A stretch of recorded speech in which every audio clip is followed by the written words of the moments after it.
something on Canva and it came out well. And I did my 2-hour online facilitation using menti.com and emotions pictures and whatnot. I did all the possible stuff that I could in 2 hours. This was a program on self-care for my own staff. This for 7 to 8 people, which was volunteered by themselves. That's my story. So once upon a time, there was this girl pretty passionate about her work, donning various hats of a trainer and a coach and a facilitator and a counselor. And then all of a sudden, this cruel pandemic hit in. And this girl was obliviously living in denial, hoping that, oh, this is going to get over and we'll get back to normal thing, as it were, until her survival instincts challenged her to get out of her comfort zone and upskill herself or reskill herself. And then eventually she worked towards it and reskilled herself and got onto the bandwagon, but at her own pace. And oh boy, when she did that, she realized that how much we tend to doubt our own self unknowingly and the damage it brings to us. But at the same time, there's a lot of new learning that comes our way when we challenge to get out of our comfort zone. And soon she started enjoying the new ride with the co-passengers also merrily enjoying the takeaways coming out of the virtual facilitation that both she as a facilitator and participants as co-passengers were enjoying. Yeah, so that's my once upon a time story in the last few months. So hi everyone. Once upon a time, I got the time to step back and think. And as a result, I could recreate the rest of my life to be more meaningful and more fulfilling.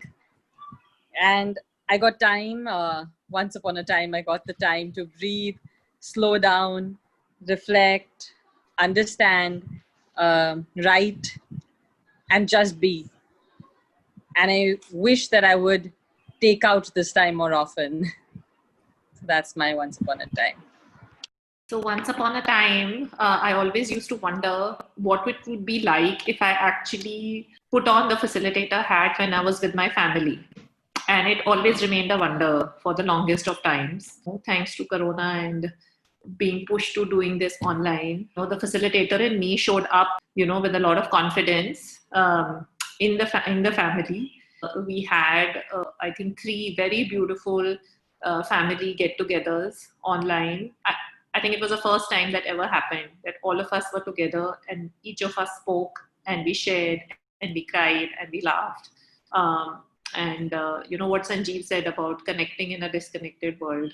So it really felt very nice. So it felt like what Darpan was saying, writing with your left hand in a way that you know it, but you don't know whether it will really work on your left hand.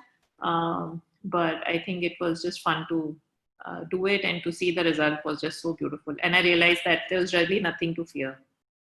Literally trying to embody that word unlearning and learn through what that word really describes and what experiences one could go through in whatever role one takes. So whether it is hosting a community space or hosting yourselves in your own lives. So what kinds of roadblocks do you, pass by or overlook in saying, ye nahi ho sakta, So can you challenge yourselves and question what is it that is stopping you? So I feel these last, not just 3 months, the last few months, about from March onwards to now, 5 months, have been extremely, like fertile fallow period for me, if I have to put it in a simple way. Yeah, I guess it's been a fight. First is with the virus and the sustainability. So the ideas of trying to figure out, we did a program that was one stellar moment which was a pilot program. We had Manali there. Working towards that because it was from the scratch. Luckily, we got something from our existing client. Also trying to talk to the existing my clients which are there, if what all could be done. I have been talking to senior people, so let's see how things work out for the future.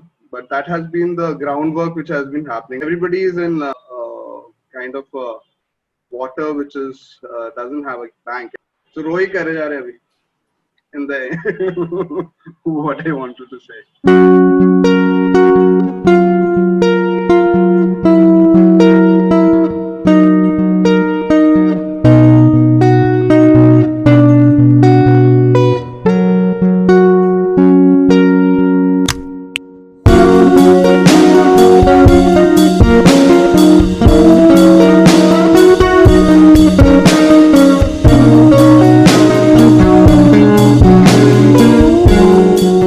We thought of sort of an open space technology, open space session for you guys to suggest a theme that you would like to spend a good 30 minutes co-mentoring session. And that's why we sort of thought that this would make the best use of whatever little time we are able to get together. Anyone is invited to take that first leap of inquiry and fill in those topics in the leftmost table. And the proposer becomes the knowledge keeper of that proposed topic. And it doesn't mean that the knowledge keeper is the core facilitator or the mentor. Anyone can be mentoring each other. So whoever connects with that topic can write in your names so that we know what kind of breakout rooms to form. In the open space, typically can allow people to even move. So there could be some fixed stars that never move. So you want to stay with just one circle or one constellation, and there could be some shooting stars who love to move from one group to another. So it is open for any kind of interaction in that way. And for the knowledge keeper who wishes to also be a shooting star, please hand over the role to someone so that you're free to move around. And here are some tips about how you want to actually go about the whole thing. But essentially, we want all of you to have a very free-flowing discussion and be as open as possible, as free as possible.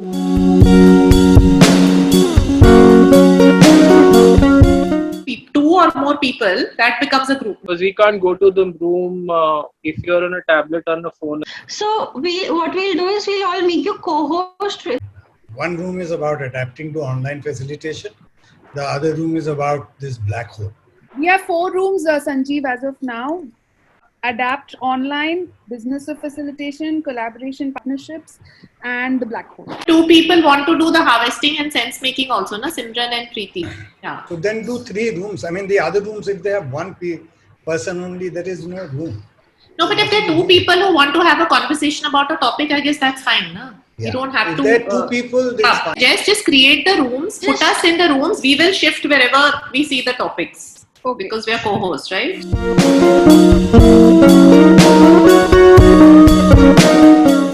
This is so cool to actually do this.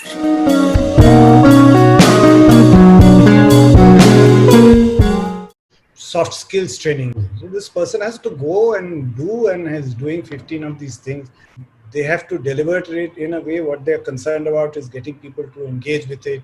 I don't know whether there's no question of authenticity there because the content is prepared by somebody, is delivered by somebody else, just a job.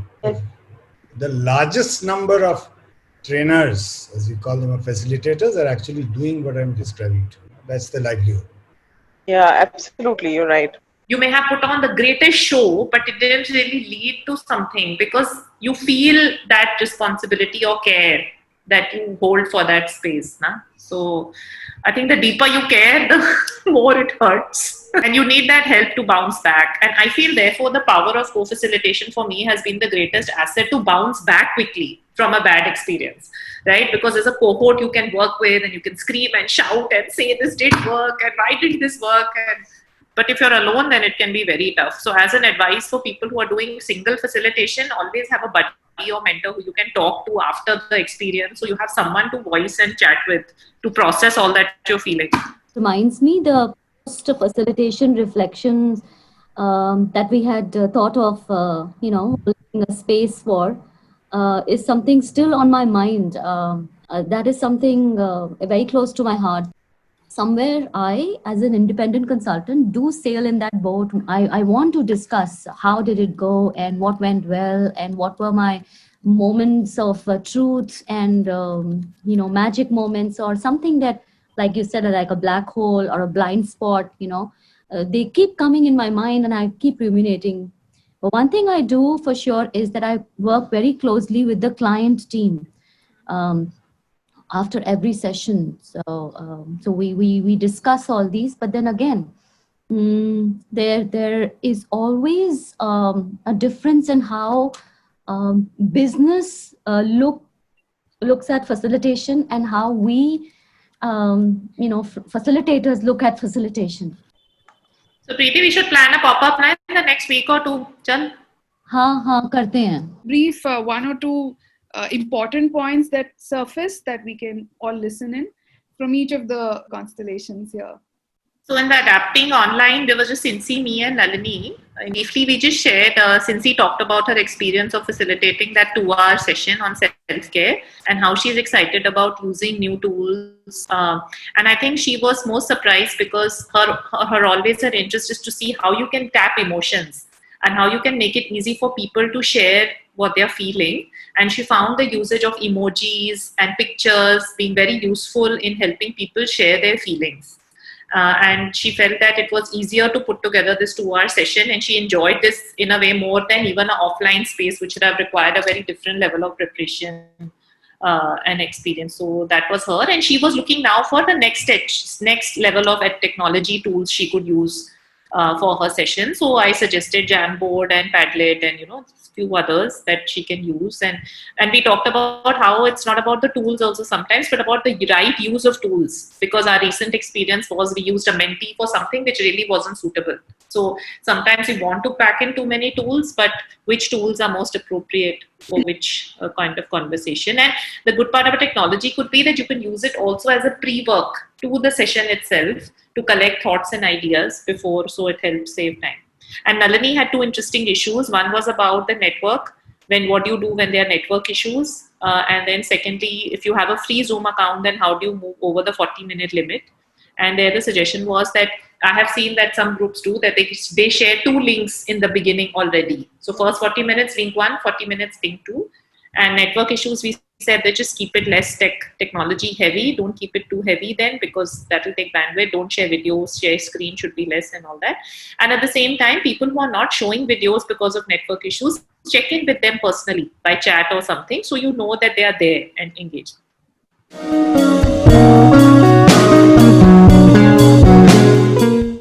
So we had a very interesting conversation. I feel that one of the things which came out is that how do we look at sense making and how do we look at harvesting? So the way sense making is more of a subtle or more of a spirit, and harvesting is a form. So it has a certain grossness about it. And one of the things which came out quite interestingly in the conversation is that we can reverse engineer our process, because primarily if we look at what we do, because like some of us, I think we are not certified by IAF or maybe ICF or an ICC, but so we look at processes and we look at, how do we build the how do we build it up? But the question is more about how do we have that sense making, or what is the sense which we want to create, which is at a being level, and it's going to be very different if the sense making is at a doing level. And then when we look at harvesting, the harvesting will also look very different if we have from the being perspective and the doing perspective. So what came out, I think, is that when we look at a process which we are building up, we can reverse engineer, and then subsequently when we do that, what we do is that it allows us to look at the process not at the end, this is what will happen, but we are already visualizing or visioning that this is what the sense which I feel either an individual or a group to have, and then take the step-by-step process of how we're going to achieve that.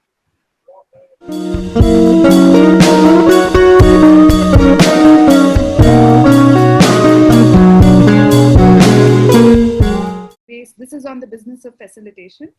First point is they're talking about finding the right price of a session based on the value as compared to similar value other things are being offered based on the target audience.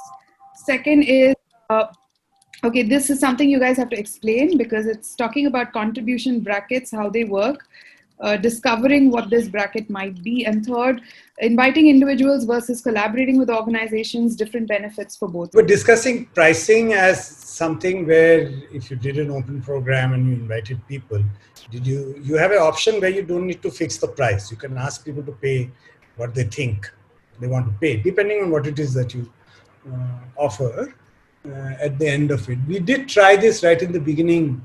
In fact, we did it with our corporate clients, and the interesting thing was that from a 15,000 crore company to an NGO, what they all landed up paying was pretty much in a band.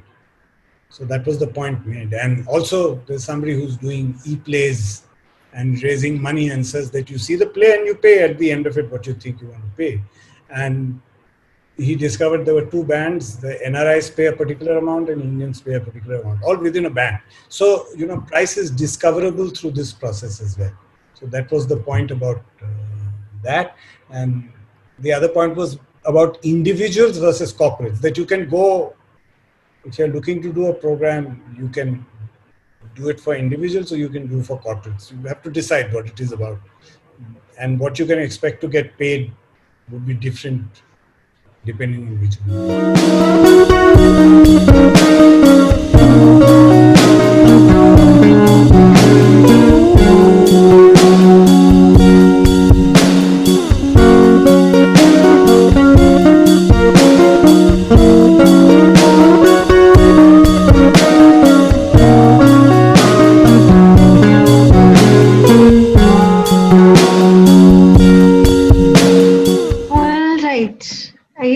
that completes the sharing. Preeti left too soon, but she kind of scored very high with the guessing work. And it's commendable that she was able to do that in a short span of time. So, yeah, that's the bit on the quiz part. Shipra, would you like to share your experience with the quarter? What was it like to host? Quite fun, actually. Got to know so many people. Yeah. I think I will chime in with Shipra. It takes time to know people. And I feel as a host, I've been able to do that and, take my own sweet time over the 3 months. It was a great opportunity to understand what FLS was all about, like the whole revisit the origin, thanks to Kanupriya and Manali taking you through that orientation journey. And it was helpful in grounding what we value and also remembering there is a group that we're catering to. So it's not always about us, it's about the group. So that was a greatest learning here. And tech glitches can be merciless, but people have been very kind to us. So they have been very forgiving and patient with all of our glitches. So that's a big thanks to all of you. We wanted to do a few more things, but as usual, we are over time. That's it from us. If anybody wants to share some last closing thoughts, they can. Otherwise, for us, it's a close. Before we go, congratulations is due. And yeah, a lot of fun. Yeah. Thank you, Shipra. Thank you. Yeah, soundproof claps from this side. Thank you. A very interesting combination of both of you bring in such interesting energies, right? And in co-hosting and facilitation. And it was a lovely mix to see how all that happened. And I mean, the quiz for me was the personal highlight. I mean, it was like the labor of love. Thank you so much for taking this on with so much heart. Thank you. You jumped in with 2 feet and a full heart. I saw a lot of very creative stuff. All the promotional stuff that was happening. Very nice. Thank you. Thank you for encouraging us, cheering us along. The creativity part was really nice. It was exciting. I was going through it, blowing it up. I said, is there any other word written in those dots also or not? Because the quiz went on and on. So I was trying to figure out, is there any other word written in it? So it was very interesting. I couldn't complete the quiz, being very frank. I could only identify myself, not others. Didn't have the time. Like Manali said, I went in first, saw it, came out. Yeah, overall, I think a lot of interesting things have come up. A lot of interesting topics have been discussed about. I guess once all the briefs, the debriefing part is shared with everybody, people will have their ideas. Now the lockdown is open, people start walking and figuring out how to get back to their, what to say, the legs, livelihood, etc., is what is going to be like. So, best to everybody. Thank you again, Shipra and Chitra. Lovely. Thank you. And I love the last, the bit on the authenticity was my highlight of the whole thing. And I really saw the power of open space in action, right? Where a person feels empowered enough to just throw out a topic and say, hey, can we talk about this? And that leads to such a beautiful conversation, right? Which was totally unplanned. And you could see that people just wanted to talk. And my highlight was Neeti spoke. She kept saying, I'll just be a listener. But she got called to speak, and it was beautiful. So for me, just to see and expect, see, FLS for me is this, right? It doesn't have to be perfect, but we have to try all these different formats and methodology here because it's a more forgiving space, right? And we're all trying to figure it out. So I hope this continues and we try new ways of doing things and co-creating. This open space thing, I mean, what will be good is that if we can think about, okay, what worked and what do we do next time to make it work even better. Yeah. It's a terrific idea. It's a very lab idea. Labs are apparently chaotic, they're not. First half an hour is exactly what happens in real life happens here. Yeah. It's so chaotic. It's like 20 people, one flip chart, you have to go and write something, pin up something, people can't find. But that's the beauty of open space as well. Right? I personally thought, that the co-host thing will work because that's what I read somewhere in another article. That if you do the co-host, everyone should be able to go wherever they are. But clearly that doesn't happen. It usually does because I've seen it work otherwise as well. It's a great idea. These are the kind of ideas that are required to get more depth in stuff that we do online.